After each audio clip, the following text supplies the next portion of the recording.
again, it's Dr. Marvin Faulkner, and this is the first podcast that I've done for the new year.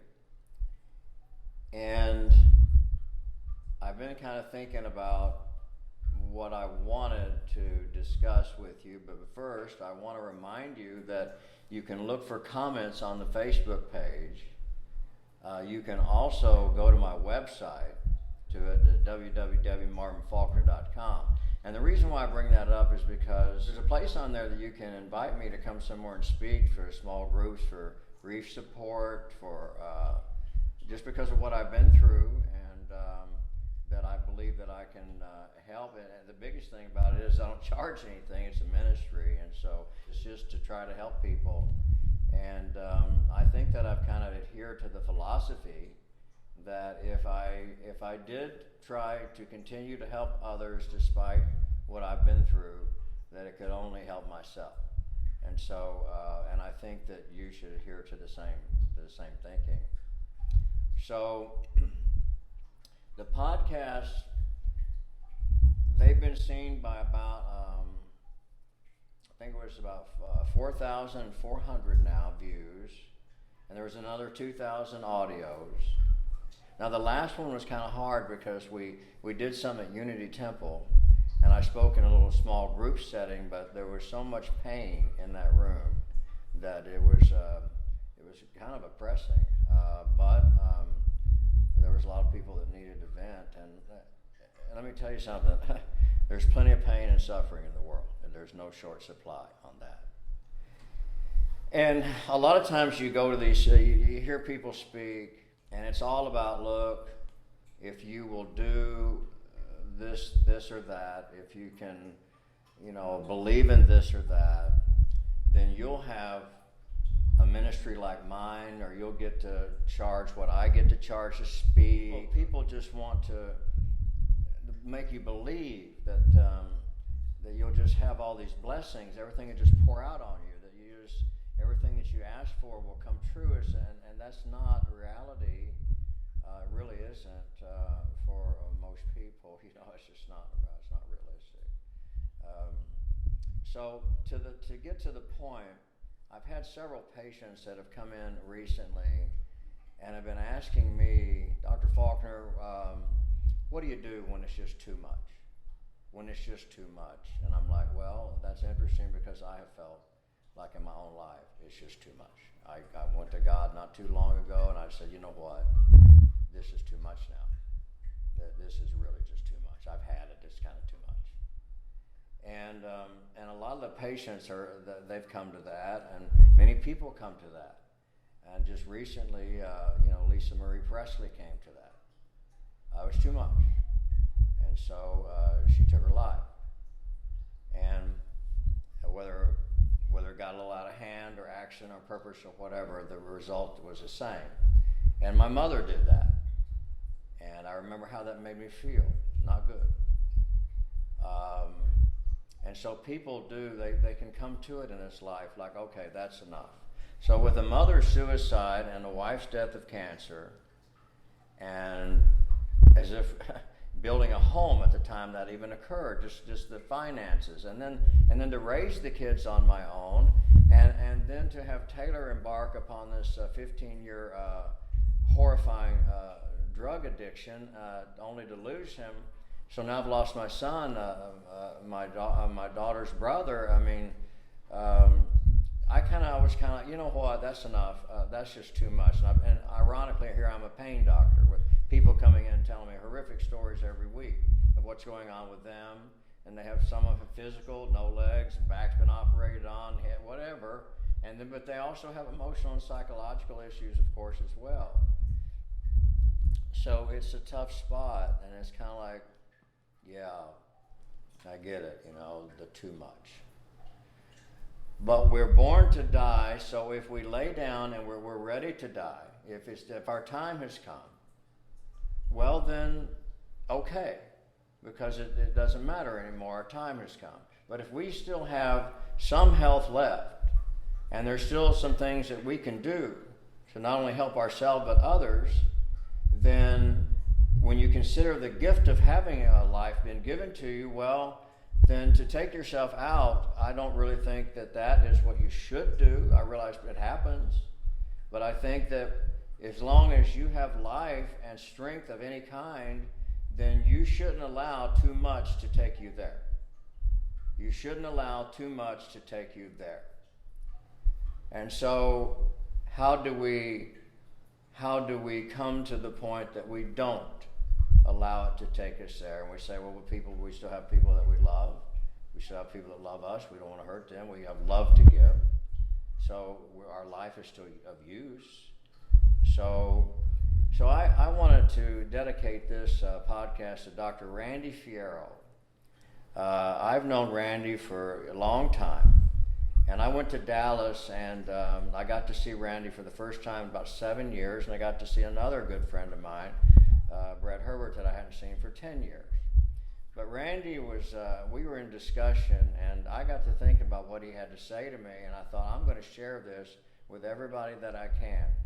And I've been sharing it at the hospital, I've been sharing it with people, and so this is a very simple, formula, and this is not about you getting rich and famous. This is simply about coping with everyday life, death, sacrifice, disappointment, depression, anxieties. I mean, when I lost our son, the best way I can describe it is somewhere behind my heart, I felt like that there was something back there, and I thought, this is my soul. That is my soul back there. And it was cracking like an egg. I felt such a hurt, deep ache behind it wasn't in my heart, it was behind my heart. And then I thought, you know what, I'm gonna die of a broken heart. I had a breakdown. I really did have a breakdown, and I was like, I just am not doing well. And I thought I saw death. And so I can see how pain can take you there. But here's something that Randy had to share. He said, here's what you do, Lynn. He said, this is what you do. It's what I do, it's what you do. He said, you get up every morning and you just say, Egbok. E-G-B-O-K. Everything's gonna be okay. Everything's going to be okay. Egbok, Egbok, Egbok. When I came back from Dallas, I was going to the hospital. I walk in, I go, how you doing, Dr. Faulkner? I go, Egbok. Egbok. We started, and all of a sudden, everybody in the hospital was saying it. Egbok it, Egbok it. And I had all the patients saying it. Everything's going to be okay. So you repeat it several times. Now, if it turns out that the day went that way, well, then when you get home, you can lay down before you go to sleep. You can say, Egbok, Egbok several more times. But the reality is, there comes a day when you're doing your best to Egbok it, Egbok, Egbok, and it's suddenly not going well.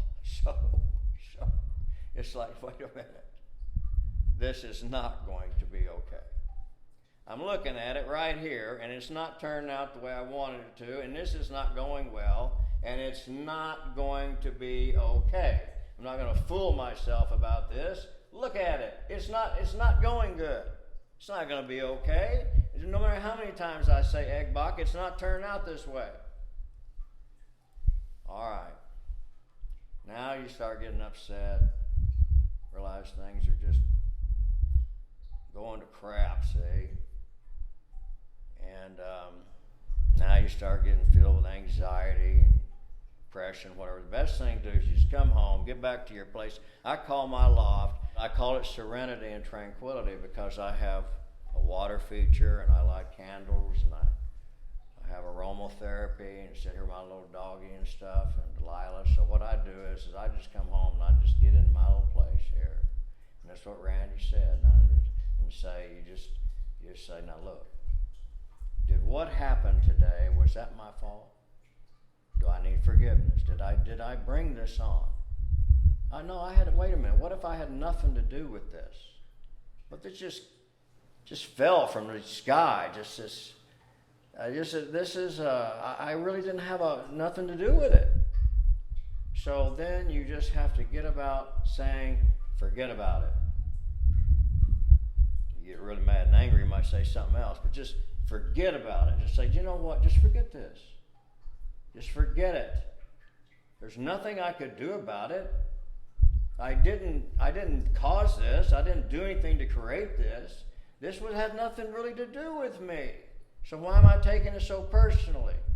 Because it's out of my control. I didn't have nothing to do with it. I just give it to God or whatever because I didn't do this. And so let's just stop getting upset about it and let's just get about forgetting about it. Let's just get this out of your head. So whatever you have to do that, you just sit and just keep blowing and just blow it off. Go to the gym, whatever you got to do, just something, just to get that out of your head so that the depression and the anxiety can ease off.